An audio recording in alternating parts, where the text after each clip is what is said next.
몇 달 전에 비행기 납치 사건을 다룬 하이제킹이라는 영화를 본 적이 있습니다. 이 영화는 1971년에 실제로 일어났었던 대한항공 F-27기 납북 미수 사건을 소재로 만든 영화입니다.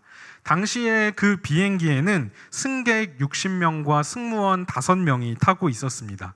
비행기가 공항에서 이륙한 이후에 한 20분 정도가 지났을 무렵에 기내에서 갑자기 폭탄이 터지게 됩니다. 그리고 한 젊은 청년이 일어나 소리치면서 비행기를 북으로 돌리라고 외치며 승무원들과 승객들을 위협하기 시작합니다. 그런 긴박한 상황 속에서 승무원들은 침착하게 대처를 했고 결국에 범인을 잡는 데까지는 성공합니다. 그런데 문제가 생깁니다. 범인이 손에 들고 있었던 그 폭탄이 범인이 쓰러지면서 그 기내 바닥에 떨어지게 된 것입니다. 이제 폭탄은 터질 수밖에 없는 상황이었고 그 폭탄이 터지면 수많은 사람들이 목숨을 잃을 수밖에 없는 그런 상황이 다가왔습니다. 그런데 그 짧은 순간에 당시의 수습 조종사였던 전명세 씨가 그 폭탄을 향해서 자신의 몸을 날려 온몸으로 폭탄을 막아냅니다. 그리고 비행기가 비상 착륙을 하게 되는데 당시에 타고 있던 65명 중에서 사망자는 범인이었던 단 한 사람밖에 없었습니다. 다른 모든 승객들은 목숨을 건지게 된 거죠. 이것은 당시에 일어났었던 수많은 비행기 납치 사건들 중에서 유례가 없는 기적이었다고 이야기합니다.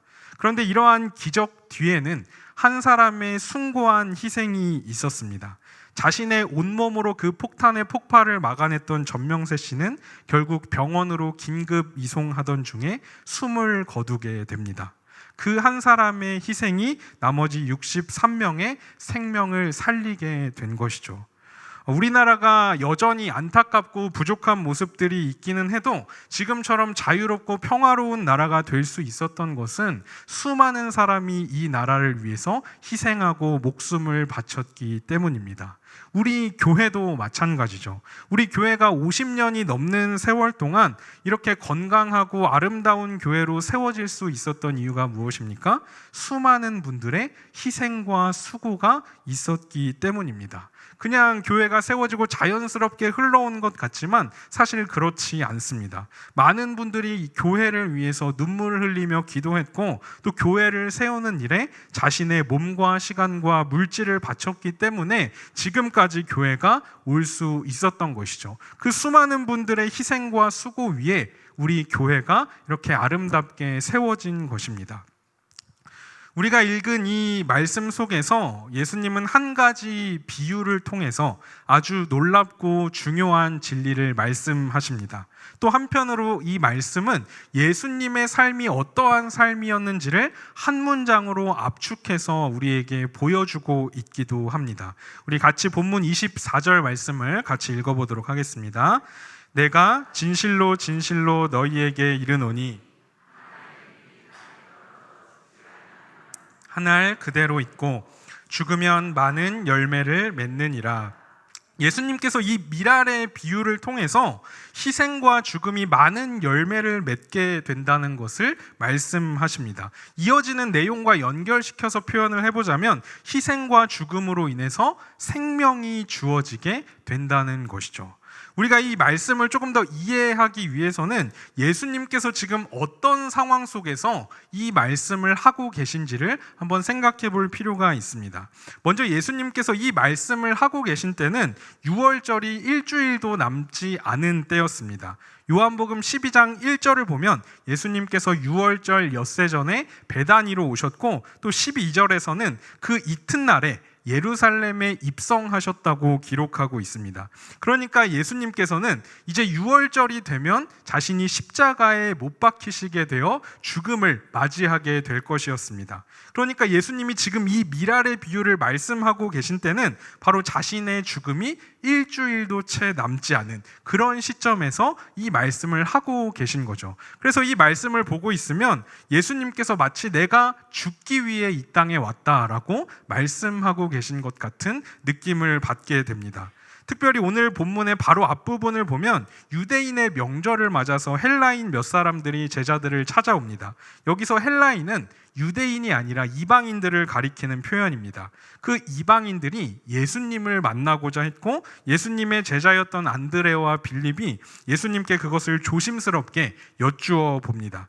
이전에 예수님께서는 복음을 전하라고 제자들을 파송하시면서 이방인의 고을로 가지 말고 오직 이스라엘의 집으로 너희가 가서 복음을 전해라 라고 말씀하셨습니다. 또 당시에 많은 유대 종교 지도자들은 예수님을 배척하면서 어떻게 하면 예수님의 꼬투리를 잡아서 예수님을 죽일 수 있을까, 이것에 혈안이 되어 있었습니다. 그렇기 때문에 아마 이 제자들은 예수님께서 이방인을 만나는 것에 대해서 굉장히 조심스러운 부분이 있었을 것입니다. 그래서 예수님께 지금 이것을 여쭈어 보고 있는 것이죠. 그런데 이 질문에 대한 예수님의 대답을 한번 생각해 보면 사실 예수님의 이 대답은 예수님께 나온 질문과는 전혀 상관없는 것처럼 보여집니다. 이런 거죠. 예수님 헬라인 몇 명이 예수님을 만나려고 찾아왔습니다. 어떻게 할까요? 예수님의 대답이 무엇입니까? 인자가 영광을 얻을 때가 왔다. 그리고 나서 이 한 알의 밀알이 죽으면 많은 열매를 맺게 된다는 말씀을 하고 계십니다. 예수님께서 그 헬라인들을 실제로 만나셨는지는 성경이 기록하고 있지 않습니다. 하지만 예수님께서 헬라인들이 자신에게 나아온 이 사건이 무언가 예수님의 인생 속에서 굉장히 의미 있고 중요한 사건이라고 생각하신 것은 분명해 보입니다. 그리고 이때를 기점으로 제자들에게 아주 중요한 진리를 가르쳐 주시기를 원하셨습니다. 그것은 예수님으로 인해서 주어지게 되는 구원이 유대인에게 뿐만 아니라 이방인들에게도 동일하게 주어진다는 것입니다. 예수님께서 십자가에 못 박혀 죽으시는 것은 유대인뿐만 아니라 이방인까지도 포함한 예수님 그분을 믿는 모든 자들에게 생명을 주시기 위한 것이라는 사실을 말씀해 주고 계신 거죠. 그리고 예수님께서는 바로 그러한 죽음의 때, 자신이 죽으시는 때가 바로 자신이 영광을 얻을 때다라고 말씀하십니다. 요한복음에서 예수님께서 이 때라는 표현을 사용하실 때는 그것을 예수님의 죽음을 가리키는 표현으로 사용하십니다. 그래서 요한복음 2장에 보면 가나의 혼인잔치에서 예수님이 물을 포도주로 바꾸시는 기적을 행하시면서 내 때가 아직 이르지 않았다라고 말씀을 하시는데 예수님이 아직 십자가에서 죽으실 때가 되지 않았다는 것이죠. 예수님께서 이제 죽음을 앞두고서야 내 때, 곧 인자가 영광을 얻을 때가 왔다라고 말씀하고 계신 것입니다.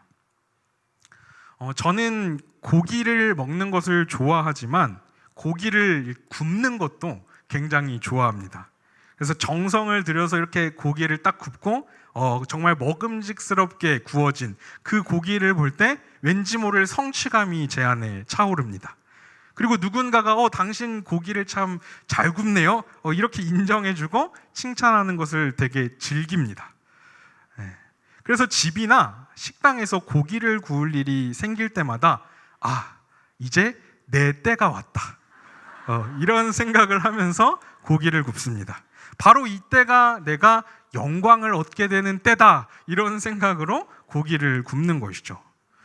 우리는 보통 우리가 가진 어떤 능력이 완벽하게 발휘되거나 그것으로 인해서 어떤 특별한 업적이나 성취를 이룰 때 우리가 영광을 얻게 된다고 생각할 때가 있습니다.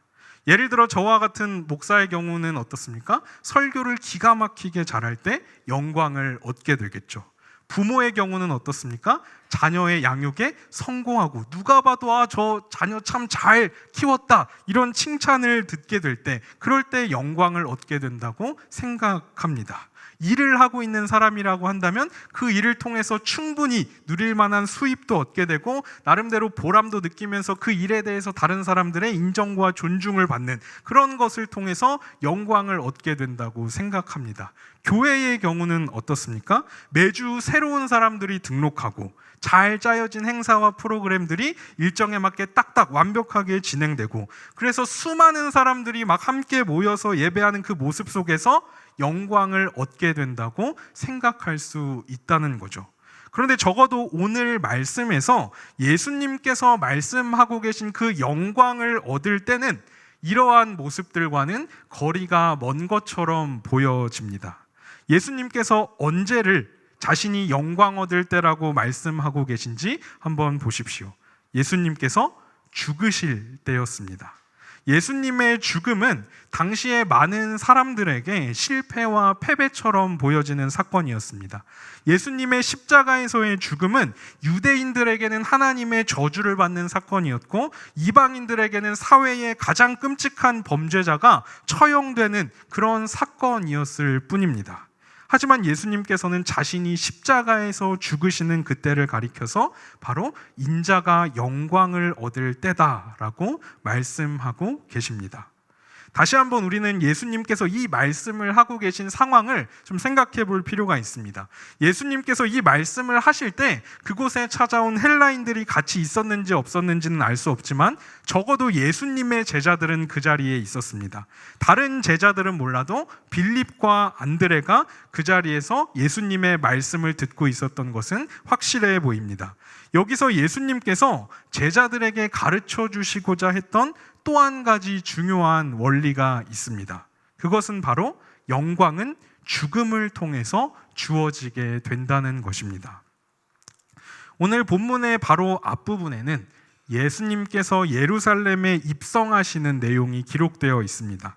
예수님께서 예루살렘에 입성하실 때 어떤 일들이 일어났습니까? 수많은 사람들이 종려나무 가지를 들고 흔들면서 호산나 찬송하리로다, 이스라엘의 왕이시여 우리를 구원하소서, 예수님을 외치며 예수님을 찬양하며 예수님을 환영하고 맞이했습니다.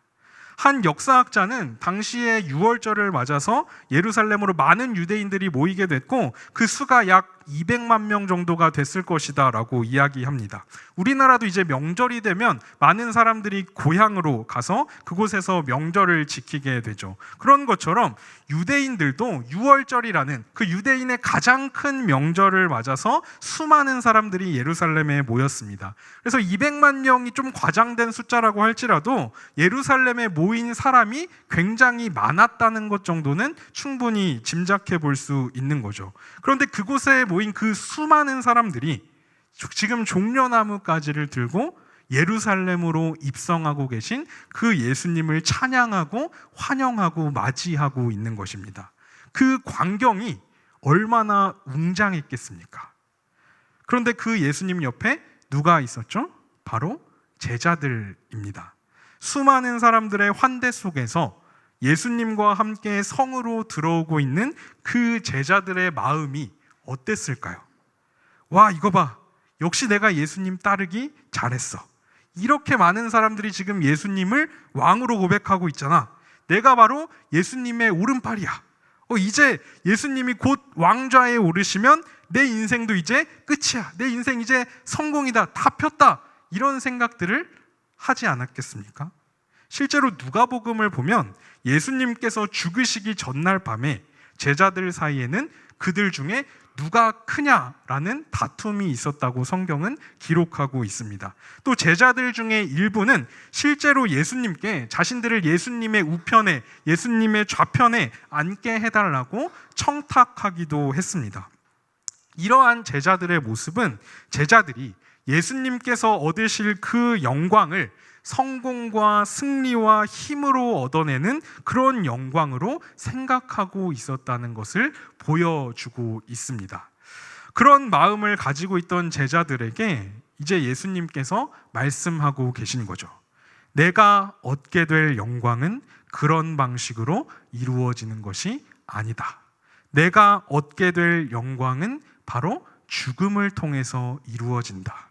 한 알의 밀이 땅에 떨어져 죽어야만 많은 열매가 맺히게 되는 것이다. 이 말씀을 하고 계신 겁니다. 예수님의 삶은 땅에 떨어져 죽은 그 한 알의 밀알과 같은 삶이었습니다. 그분의 죽음은 우리에게 생명을 가져다 주었습니다. 예수님께서는 요한복음 속에서 자신을 생명이라고 말씀하십니다. 그렇다면 그 예수의 생명이 지금 내 안에 있습니까? 그분이 나를 위해 이 땅에 오시고, 그분이 나를 위해 고난당하시고, 그분이 나를 위해 십자가에 달려 죽으셨다는 그 진리, 그 생명이 내 안에 있냐는 것이죠. 그렇다면 우리가 정말 그 예수의 생명을 우리 안에 가지고 있다면 이제 우리도 예수님께서 보여주신 죽어져 생명을 낳게 되는 그 미랄과 같은 삶을 살아가야 한다고 오늘 예수님께서는 이 말씀 속에서 이야기하고 계신 겁니다. 예수님은 오늘 말씀 속에서 단지 자신의 죽음만을 이야기하고 있지 않습니다. 내가 너희를 위해서 죽었다. 나의 죽음으로 너희는 이제 생명을 얻게 될 것이다. 그러니 너희도 이 생명을 얻었으니 너희도 이제 나와 같이 하라라고 말씀하고 계신 거죠. 이제는 자신의 생명을 가지고 살아가는 것이 아니라 바로 예수의 생명을 가지고 살아가라고 말씀하고 계신 것입니다. 그렇다면 예수의 생명을 가지고 살아가는 것이 무엇입니까? 자기를 부인하고 예수님께서 우리를 위해 섬기시고 희생하신 것처럼 우리도 섬기고 희생하는 삶을 살아가는 것입니다. 더 이상 내가 나의 주인 된 삶이 아니라 예수님을 나의 삶의 주인으로 고백하면서 바로 그분의 뜻을 따라서 살아가는 것이 바로 예수의 생명을 가지고 살아가는 것입니다. 그래서 바울은 이와 같은 삶을 가리켜서 갈라디아서 2장 20절에서 이렇게 고백을 하고 있습니다. 함께 읽어보겠습니다. 내가 그리스도와 함께 십자가에 못 박혔나니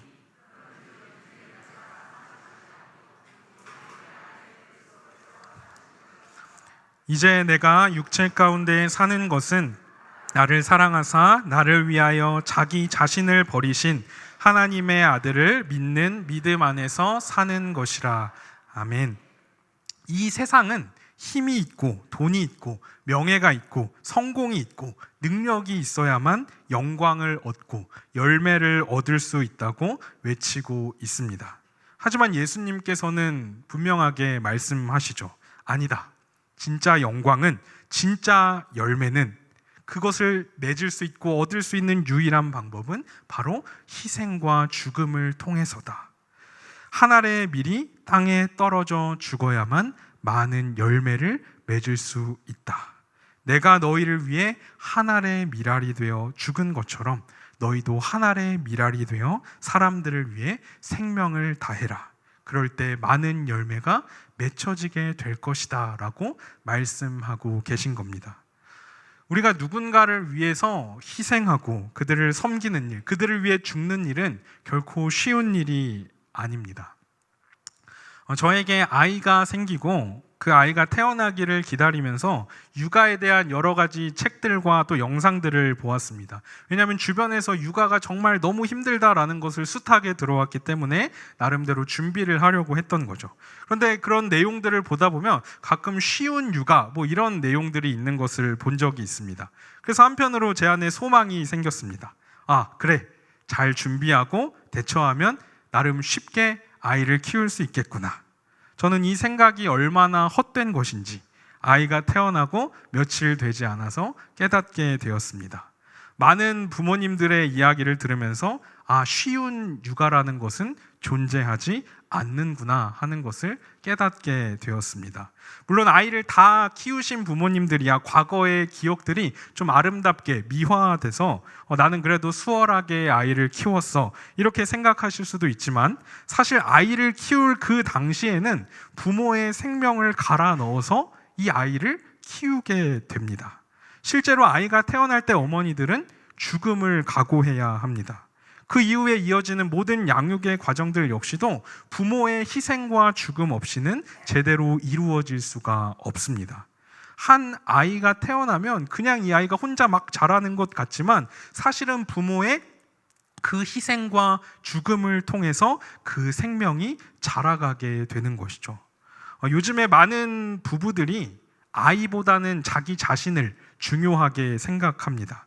그래서 아이를 낳게 되면 포기해야 되는 것도 많고 내 꿈도 접어야 되고 내가 하고 싶은 것도 못하고 희생해야 되는 부분들도 너무 많아지니까 내 삶을 살아갈 수 없으니까 자녀를 낳는 것을 포기하는 부부들이 점점 많아지고 있는 것을 보게 됩니다. 또 아이를 낳는다고 해도 그 아이를 위해서 희생하려고 하지 않습니다. 그래서 이제 할머니, 할아버지들이 굉장히 고생을 하고 계시죠. 하지만 그래서는 결코 생명이 제대로 자랄 수 없고 열매를 맺을 수 없습니다.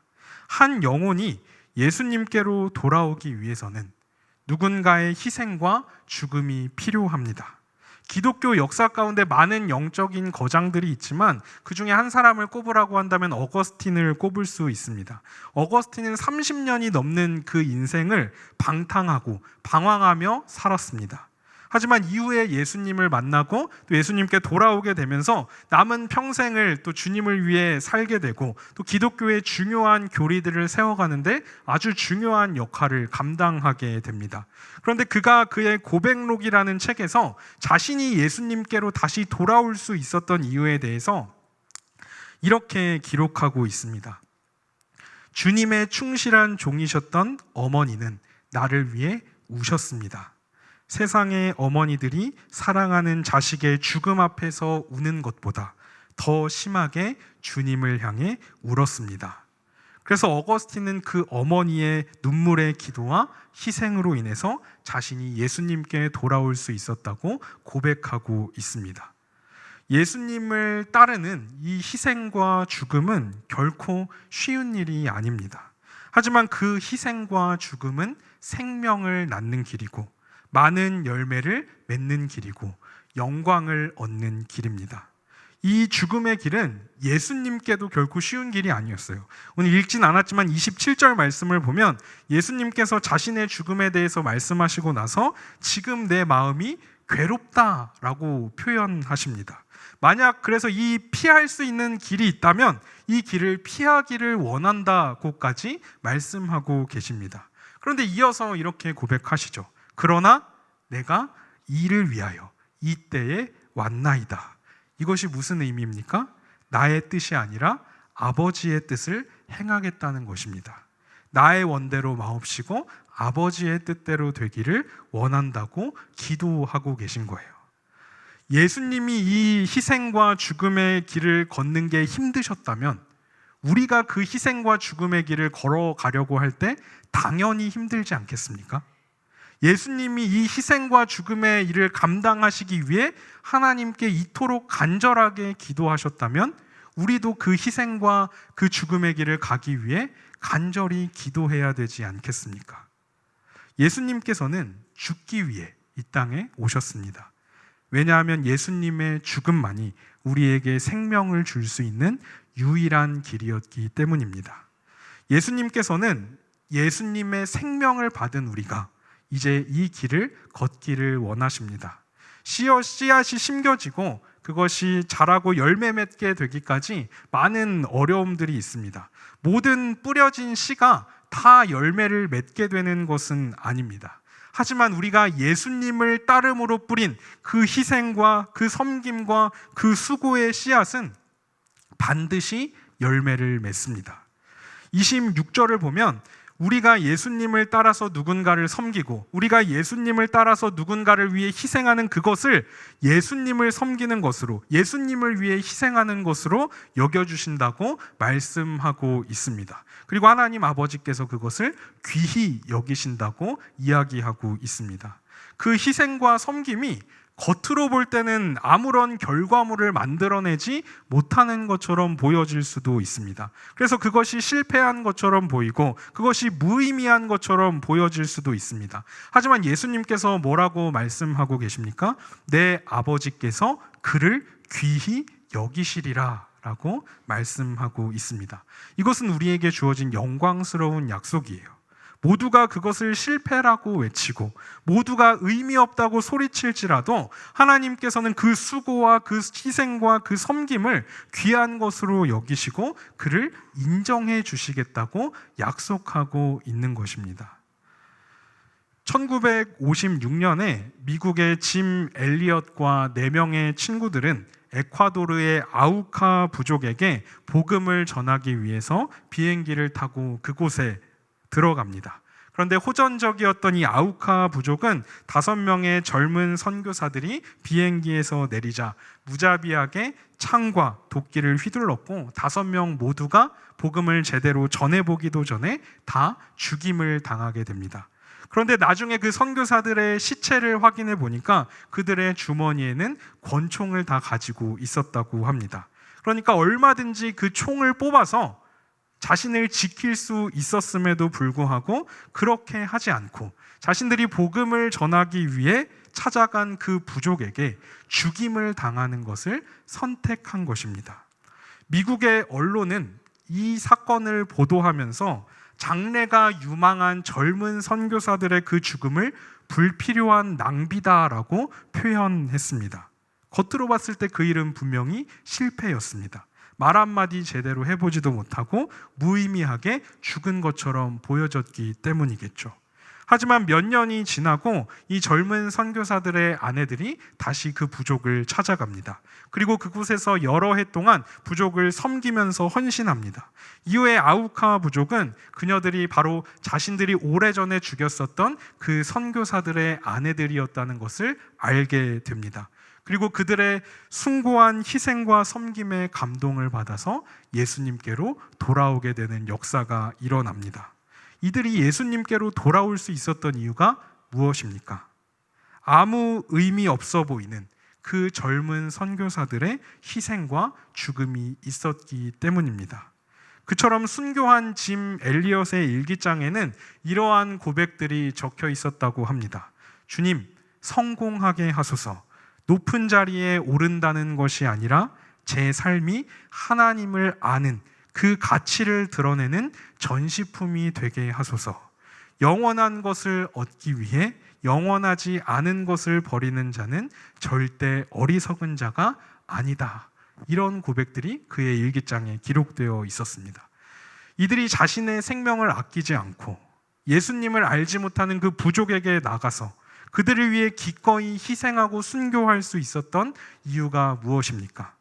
그들이 자신을 위해 하늘의 미랄이 되셔서 죽으신 그 예수 그리스도의 숭고한 희생과 섬김, 그 죽음을 알았기 때문입니다.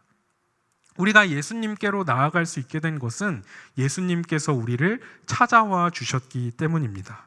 예수님 그분의 희생과 죽음이 있었기 때문에 우리는 예수님 안에서 영원한 생명을 얻게 된 것이죠. 우리 안에 정말 이 예수의 생명이 있다면 이제 우리도 예수님과 같이 하늘의 미랄로 썩어져야 합니다. 우리가 누군가를 예수님께로 인도하고 전도해야겠다고 마음먹는 그 순간부터 사실 우리는 희생과 죽음을 각오해야 합니다.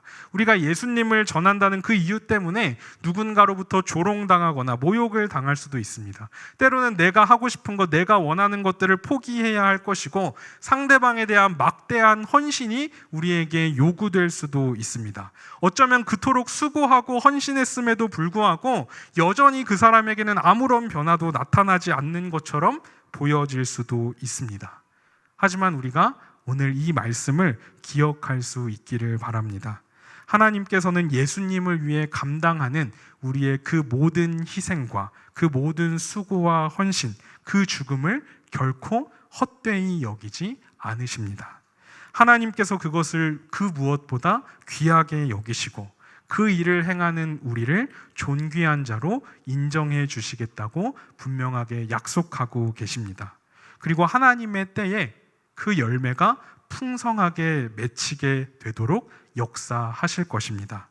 그래서 사도 바울은 고린도전서의 마지막 부분에서 부활의 소망과 영광을 이야기하면서 성도들에게 이렇게 격려합니다. 고린도전서 15장 58절입니다. 그러므로 내 사랑하는 형제들아,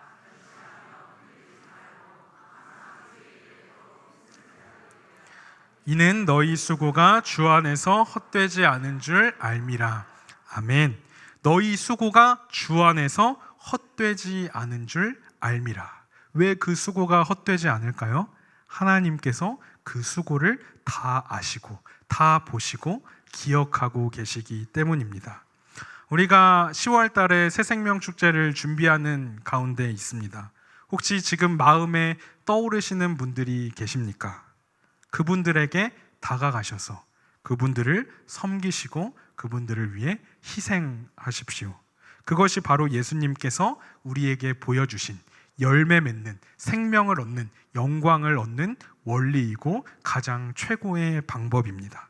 그리고 예수님께서 십자가의 죽음 앞에서 하나님의 뜻을 행할 수 있기를 기도하신 것처럼 우리도 우리의 힘으로는 그 희생과 섬김을 감당할 수 없어요.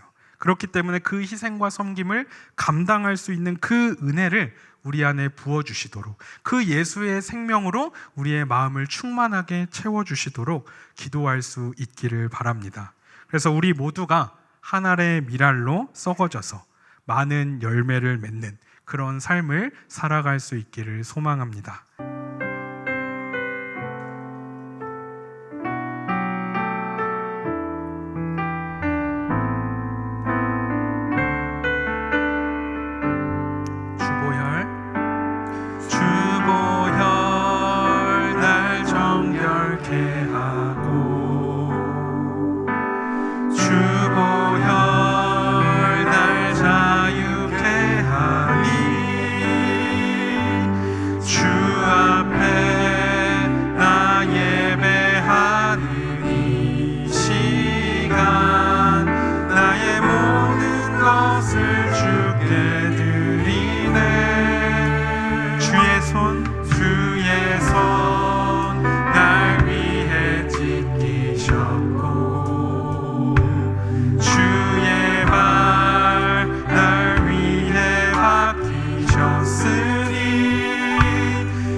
나의 모든 것을 주께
시간 우리가 말씀을 기억하며 함께 기도하기 원합니다. 한 알의 밀알이 땅에 떨어져 죽지 않으면 아무런 열매도 맺을 수 없습니다. 예수님께서는 오직 그 밀알이 죽을 때, 바로 우리가 죽을 때 많은 열매를 맺게 될 것이라고 말씀하고 계십니다.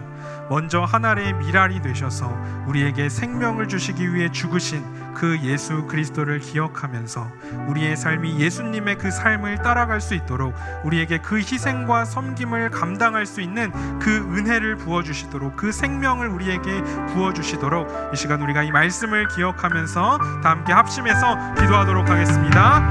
하나님 아버지, 오늘도 우리에게 말씀을 주시고 하나님, 우리가 어떻게 또 나아가야 할 것인지를 알려주심을 감사합니다. 하나님의 밀알이 땅에 떨어져 죽지 아니하면 하나님 그대로 있고, 떨어져 죽으면 많은 열매를 맺는다고 주님 말씀해 주셨습니다. 하나님, 우리가 이 말씀을 기억하며 아버지, 우리를 위해 하나님의 밀알 되셔서 썩어 죽어주신 우리에게 그 생명 주신 예수 그리스도를 더욱더 우리 마음 가운데 깊이 새기고 모시기를 원합니다. 예수의 그 생명이, 예수의 그 은혜가 우리의 마음에 차고 흘러넘치기를 간절히 원합니다. 하나님, 우리의 힘으로는 그 사랑의 수고와 희생과 섬김을 감당할 수 없사오니 우리 안에 그 은혜를 부어주시고 예수의 생명을 더하여 주셔서 주님이 주시는 그 힘과 은혜로 아버지, 우리가 예수님을 따라 살아갈 수 있도록 우리를 인도하여 주시고 주장하여 주시옵소서. 아버지, 우리가 마음속에 품고 있는 그 영혼을 향해 나아갈 때 아버지, 그것이 희생과 죽음의 길일지언정 우리가 예수 그리스도의 그 사랑을 기억하며 예수의 그 생명을 붙잡고 나아갈 때 하나님, 많은 열매들이 맺혀질 수 있도록 하나님 우리에게 은혜를 베풀어 주시옵소서. 아버지, 그래서 우리의 삶이 정말 하나님의 밀알로 썩어지는 많은 생명을 얻고 영광을 얻고 열매 맺는 귀하고 복된 삶이 될 수 있도록 우리의 삶을 붙들어 주시고 하나님 그대로 온전히 사용하여 주시옵소서. 하나님 아버지, 이 시간 주님께서 우리에게 보여주신 그 희생과 그 섬김, 그 사랑을 기억하기 원합니다. 예수님의 피값으로 우리에게 주신 그 생명을 그 무엇보다 귀한 것으로 여기게 하여 주시고, 우리 안에 심겨진 예수의 생명이 날마다 우리 안에서 자라갈 수 있도록 우리에게 은혜를 부어 주시옵소서. 우리의 힘으로는 결코 예수님처럼 희생하고 섬길 수 없음을 고백합니다. 우리는 너무나 연약하고 부족합니다. 우리의 약함을 아시는 주님께서 우리가 기쁨으로 희생하며 섬길 수 있도록 그 은혜를 우리에게 더하여 주시고, 우리의 그 작은 희생과 섬김을 통해서 주님의 뜻을 이루는데 온전히 사용하여 주시옵소서. 당장의 눈에 보여지는 것들을 따라가는 것이 아니라 우리가 주님의 약속을 신뢰하며 나아갈 수 있도록 우리에게 믿음을 더하여 주시고, 날마다 예수님의 그 생명을 품고 그 생명을 전하는 삶을 살아갈 수 있도록 우리를 인도하여 주시옵소서. 우리가 새 생명 축제를 앞두고 있습니다. 여전히 우리 주변에 주님을 알지 못하는 영혼들이 너무나 많이 있습니다. 하나님께서 그들의 마음을 열어주시고 그들의 상황을 열어주셔서 그들이 속히 예수님께 나아와 영원한 생명을 우리와 함께 누리게 하여 주시옵소서. 그 일을 위해서 우리를 불러주셨사오니 우리가 그 일을 위해 기꺼이 헌신하며 그들을 섬기며 그들을 위해 희생하며 나아갈 때 우리의 그 희생을 통해 풍성한 열매가 맺혀지게 하여 주시옵소서. 예수 그리스도의 이름으로 기도합니다. 아멘. 이제는 우리 주 예수 그리스도의 은혜와 하나님의 사랑과 성령의 교통하심이 예수님의 생명을 품고 이제는 한 알의 밀알이 되어서 이 세상에 생명을 전하며 살아가기를 소원하고 결단하는 이 자리에 모인 모든 하나님의 백성들 위해 이제부터 영원까지 함께 있을지어다. 아멘.